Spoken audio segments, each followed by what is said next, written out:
everyone. And Alex, I'm particularly excited about today's episode. We're diving into something that feels incredibly relevant right now. You're right, Rowan. Today we're exploring the fascinating world of precious metals, investing through the lens of someone who's been absolutely crushing it in this space for 4 decades, Rick Rule. 40 years. That's through so many market cycles. And with everything happening in the financial world right now, his insights seem more valuable than ever. Exactly. We're talking about someone who started during the 1970s commodities boom and has navigated every major market shift since then. What's really interesting is how he's developed this systematic approach to resource investing that's influenced so many others. I heard he has some pretty specific ideas about how much precious metals people should hold. Something about 10%? That's right, and we'll get into that. Plus his technical analysis methods, his thoughts on the current market cycle, and even some of the criticisms of his approach. The timing couldn't be better, especially with central banks buying gold at record levels. Sounds like we've got quite a journey ahead. Where do we start? Let's begin with how Rick Rule became the resource investment legend he is today. Let me take you back to the Vancouver investment scene of the 1970s. Picture a young Rick Rule diving into the natural resource sector right as the commodities market was heating up. What's fascinating is how he turned what many saw as just a regional mining hub into a launching pad for a whole new approach to resource investing. The Vancouver connection is interesting. Was that really where it all started for him? Absolutely. Vancouver was like this perfect laboratory for developing his methods. The city had this unique ecosystem of junior mining companies, geological expertise, and investment capital all mixed together. Rule didn't just participate in this community, he helped reshape how it approached resource investment. How exactly did he do that? I mean, reshaping an entire investment community sounds like a pretty tall order. Well, he brought this really systematic approach to what was often a pretty Wild West environment. Instead of just following market hype, he developed these detailed technical analysis methods specifically for evaluating mining projects.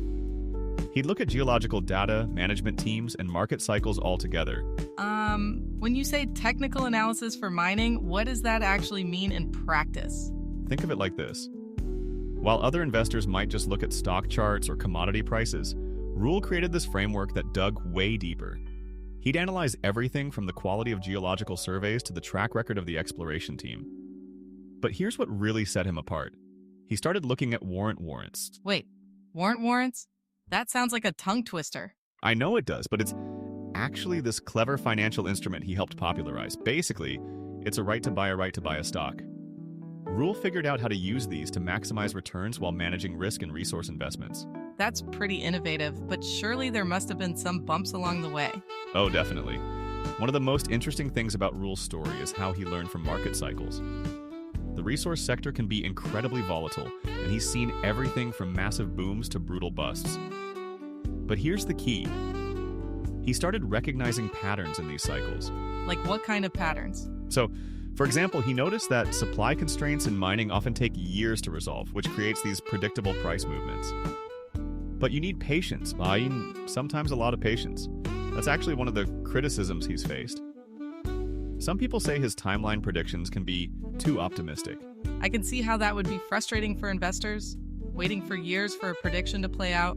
Exactly, but that's also where his influence really shows. He helped investors understand that resource investing isn't about quick wins. It's about understanding these long-term cycles and positioning yourself accordingly. So it's kind of like he brought a more professional, patient approach to what was maybe a bit of a gold rush mentality. That's a great way to put it. And what's really interesting is how his methods have evolved. In recent years, he started incorporating things like ESG considerations into his analysis. Environmental, social, and governance factors. That feels like quite a shift from the 1970s approach. It really is, but that's part of what's made him so successful, this ability to adapt while keeping his core principles intact. He's always emphasized understanding the fundamental drivers of value in resource companies, but the way he analyzes those drivers has evolved with the times. And I guess that evolution has paid off, given how long he's been successful in this space. Absolutely. His influence extends way beyond just Vancouver now. He's helped shape how institutional investors approach the resource sector, and his methods have been adopted by investment firms worldwide. But perhaps most importantly, he's shown that there is a systematic way to approach what many consider a very unpredictable sector. Speaking of systematic approaches, there's this fascinating aspect of Rule's strategy we haven't touched on yet. His famous 10% solution for precious metals allocation. Oh, right, you mentioned that earlier. Is this like a fixed rule he recommends for everyone? Well, that's what's interesting about it. Rule sees that 10% as what he calls portfolio insurance. It's the baseline. He actually compares it to having insurance on your house or car. But gold doesn't exactly protect you from a fire or crash. What kind of insurance are we talking about? Think of it more like insurance against monetary instability. Rules observe through multiple market cycles that precious metals often move in the opposite direction of traditional financial assets, especially during periods of economic stress. You mean like during high inflation or market crashes? Exactly.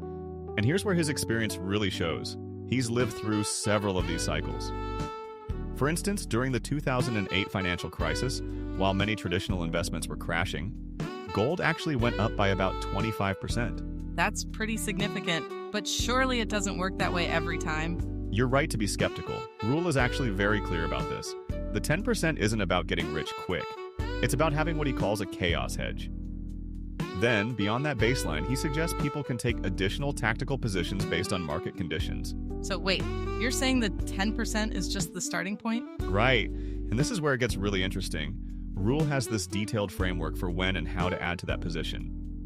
He looks at things like supply constraints in mining, central bank buying patterns, and industrial demand, especially for silver. I've been hearing a lot about silver demand lately, particularly from the solar industry. That's a perfect example. The solar industry alone now requires about 100 million ounces of silver annually. Rule sees these kinds of structural demand changes as potential catalysts for price movements. But how do people actually implement this 10% solution? Like, are we talking physical gold, mining stocks, those warrant things you mentioned? Rule actually advocates for a layered approach. Physical precious metals form the foundation. That's your insurance policy. Then you can add exposure through mining companies, with major producers being less risky than junior explorers. I guess that makes sense. Different tools for different purposes. Exactly. And here's something particularly relevant for today. Rule points to central bank behavior as a key indicator.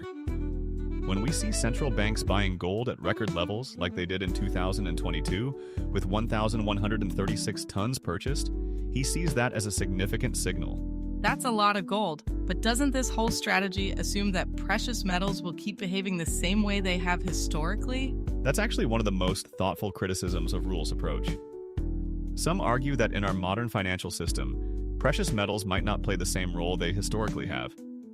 But Rule counters that the fundamental characteristics that make gold and silver valuable haven't changed. Like what characteristics? Their scarcity, durability, and most importantly, their long history as stores of value independent of any government or financial system. Rule often points out that gold has maintained its purchasing power for thousands of years, while countless currencies have come and gone. So it's really about playing the long game then? Precisely. And that's perhaps the most important thing to understand about Rule's 10% solution. It's not about timing the market or making quick profits. It's about having a portion of your portfolio that can help preserve wealth through any kind of market environment. There's another fascinating layer to Rule's approach that really sets him apart: his unique method of technical analysis for mining companies. It's quite different from what most people think of when they hear technical analysis. Oh, right. When most people talk about technical analysis, that they're usually looking at chart patterns and price movements, right? Exactly. But Rule developed something much more specific to the resource sector. Instead of just looking at price charts, he created this framework that examines what he calls the full spectrum of technical indicators in mining. What does that actually look like in practice? Well, imagine you're evaluating a gold mining company. While traditional analysts might focus on stock price movements, Rule's method starts with the actual geology.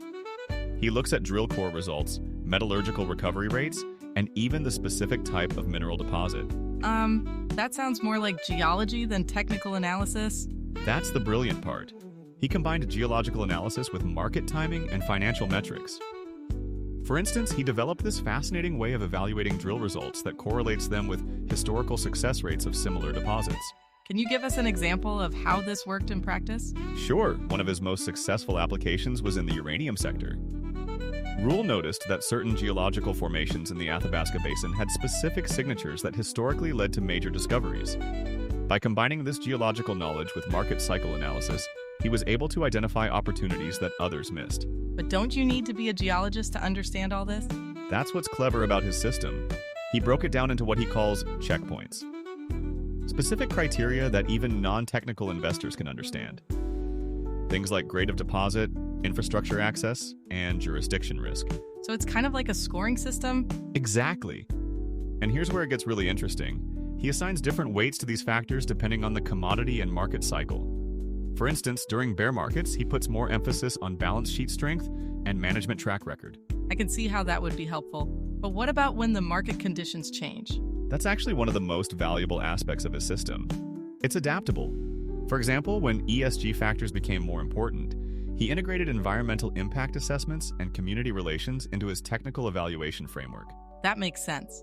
But surely there must be times when this approach doesn't work. Oh, absolutely. Rule is very open about the limitations. His system works best for certain types of deposits and market conditions. He's actually documented cases where his technical analysis was spot on, but other factors like political risk or commodity price crashes still led to losses. That's refreshingly honest for someone in the investment world. It really is, and it leads to another important aspect of his technical approach: risk management. He developed this concept of fatal flaws, specific technical or geological issues that would automatically disqualify an investment, no matter how promising other factors might look. Like, what kind of flaws? Things like metallurgical recovery problems that make extraction uneconomic, or water table issues that could make mining impossible. These are technical aspects that might not show up in traditional market analysis but could completely derail a project. So it's really about combining the technical with the practical. Precisely. And what's particularly interesting is how this approach has influenced the broader mining investment community. Many institutional investors now use variations of Rule's technical analysis framework, especially when evaluating junior mining companies. It's amazing how something that started as one person's method has become kind of an industry standard. And that's really Rule's legacy in technical analysis. He showed that successful resource investing requires this deep integration of geological, technical, and market analysis. It's not enough to just look at price charts or financial statements. You need to understand what's actually in the ground and how to get it out profitably. You know, Rowan, there's something fascinating happening in the precious metals market right now that really showcases everything we've been discussing about Rule's methods. Oh, what are you seeing? Well, Rule has been pointing to several converging factors that suggest we're entering what he calls a secular bull market in precious metals. And unlike some of his previous predictions, this one has some really compelling data behind it. What kind of data are we talking about? Let's start with something unprecedented: central bank buying.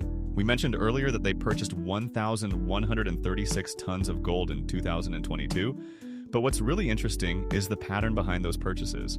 Pattern? You mean this wasn't just a one-off thing? Not at all. We're seeing a systematic shift in central bank behavior. Many are actively diversifying away from traditional reserve currencies.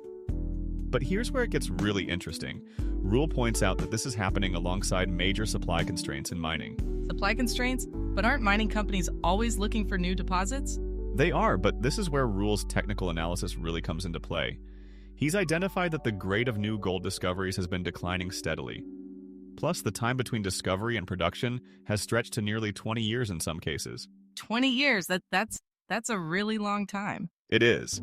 And here's where the silver story gets particularly interesting. While we're seeing these constraints in gold, silver is facing this perfect storm of industrial demand. The solar energy sector alone? Right, the 100 million ounces annually you mentioned earlier? Exactly, but that's just one piece. Rule's analysis shows that new industrial applications for silver are emerging faster than production can keep up. And unlike gold, silver gets consumed in these industrial processes. It doesn't get recycled back into the market. So we've got increasing demand and constrained supply. That sounds like a recipe for higher prices. That's part of Rule's thesis, but he's particularly excited about something he calls the convergence of macro factors. We're seeing high government debt levels, ongoing currency creation, and these supply constraints all hitting at once. But haven't we heard predictions about precious metals bull markets before? That's a fair point. But Rule argues this time is different because of the scale. We've never seen this combination of central bank buying, industrial demand, and supply constraints at these levels before. Plus, he's seeing something new in the institutional investor space. What's happening with institutional investors? They're starting to allocate to precious metals in ways they haven't historically. Rule points to sovereign wealth funds and pension funds that are beginning to view gold not just as a hedge, but as a strategic asset. But couldn't all this positive sentiment mean the opportunity is already priced in? That's where Rule's contrarian approach comes in. He argues that despite these factors, precious metals ownership in investment portfolios is still near historic lows. Most institutional portfolios have less than 1% allocation to precious metals. So there's still room for more buyers to enter the market? Potentially a lot of room. Rule likes to point out that even a small increase in institutional allocation could have a huge impact on prices, given the relatively small size of the precious metals market. This all sounds pretty compelling, but what could go wrong with this thesis? Well, Rule acknowledges several risk factors. A significant economic slowdown could reduce industrial demand for silver, or new mining technologies could suddenly make extraction more efficient. But he argues the probability of these factors outweighing the current trends is relatively low. So what's his timeline for all this playing out? Interestingly, he's being more cautious with timeline predictions than in the past. He's suggesting this could be a 5 to 7 year trend rather than making shorter-term price predictions. It's actually a good example of how his approach has evolved to be more measured over time. You know, for all of Rule's successes, I think it's important we take an honest look at some of the criticisms and controversies surrounding his approach. That makes sense. No investment strategy is perfect, right? Exactly. And what's interesting is that some of the most notable criticisms come from his timeline predictions. For instance, in 2012, he predicted a major bull run in uranium that took nearly a decade longer to materialize than he initially suggested. That's quite a gap between prediction and reality.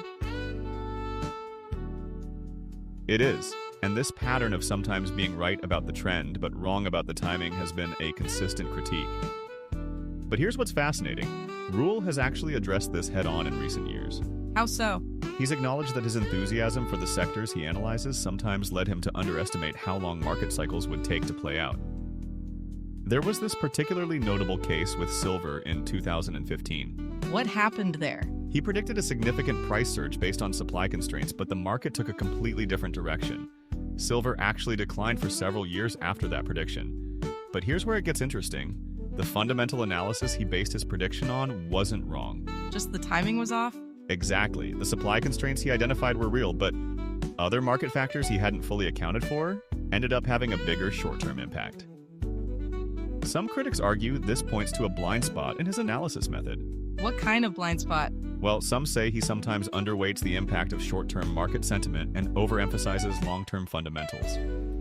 There's also been criticism about his emphasis on geological factors over market psychology. But hasn't that long-term focus also been one of his strengths? That's actually a great point. It's like a double-edged sword. The same characteristic that's led to some of his most successful calls has also resulted in some of his most notable misses. But there's another criticism that's particularly interesting. Oh, what's that? Some argue that his approach worked better in the 1970s and 80s when markets were less efficient and information wasn't as readily available. They suggest that in today's highly connected markets, his methods might not offer the same edge. But hasn't he adapted his methods over time? He has, and that's actually one of the strongest counter-arguments to this criticism. Rule has consistently updated his analytical framework to account for new market realities. But there's still this ongoing debate about whether traditional resource investing methods can work as well in our current market environment. I guess the proof would be in his more recent track record. And that's where things get really interesting. While he's had some timing misses, his fundamental analysis has often proved correct over longer periods. For instance, his early 2000s predictions about gold's role in a world of expanding monetary policy turned out to be remarkably accurate. So maybe the criticism isn't so much about being wrong as it is about being early? That's a really astute observation, and it ties into another criticism, that his approach requires more patience than many investors realistically have. Some argue that while his analysis might be sound, the psychological demands of his strategy are too high for most people. I can see that. Waiting years for an investment thesis to play out isn't easy. Especially when you're watching other sectors deliver quicker returns. But Rule has always been transparent about this challenge. He often says that resource investing is a game of patience, and that's actually led to another interesting criticism. What's that? Some say his emphasis on patience and long-term thinking can sometimes be used to justify holding on to losing positions too long. They argue it can become a form of confirmation bias. That's quite a balanced view of his track record, both the hits and the misses. And I think that's exactly how Rule himself would want it presented. He's always emphasized the importance of understanding both the strengths and limitations of any investment approach. You know, Rowan, after diving deep into Rick Rule's investment philosophy today, what really stands out is how he's managed to turn resource investing from what many saw as speculation into something more systematic. Yeah, it's fascinating how he combined geological expertise with market analysis. But what really struck me was his emphasis on patience and understanding cycles. Exactly. And while his 10% precious metals allocation strategy might seem conservative to some, it reflects this deeper understanding that resource investing isn't about quick wins. It's about positioning yourself for long-term success. Though we should mention his timing hasn't always been perfect. That's true, and it's actually a valuable lesson in itself. Even someone with 40 years of experience can't perfectly predict market timing. But his framework for analyzing these markets has proven remarkably resilient. And particularly relevant right now, with everything happening in the precious metals markets. Absolutely. The combination of central bank buying, industrial demand, and supply constraints he's identified could really reshape the market in the coming years. But perhaps his most important lesson is about having the patience to let these trends play out. It's quite a legacy he's built in the investment world. Indeed. And while markets have changed dramatically since he started in the 1970s, his core principles about understanding cycles, doing thorough analysis, and maintaining discipline have remained remarkably relevant. That's probably the biggest testament to his approach.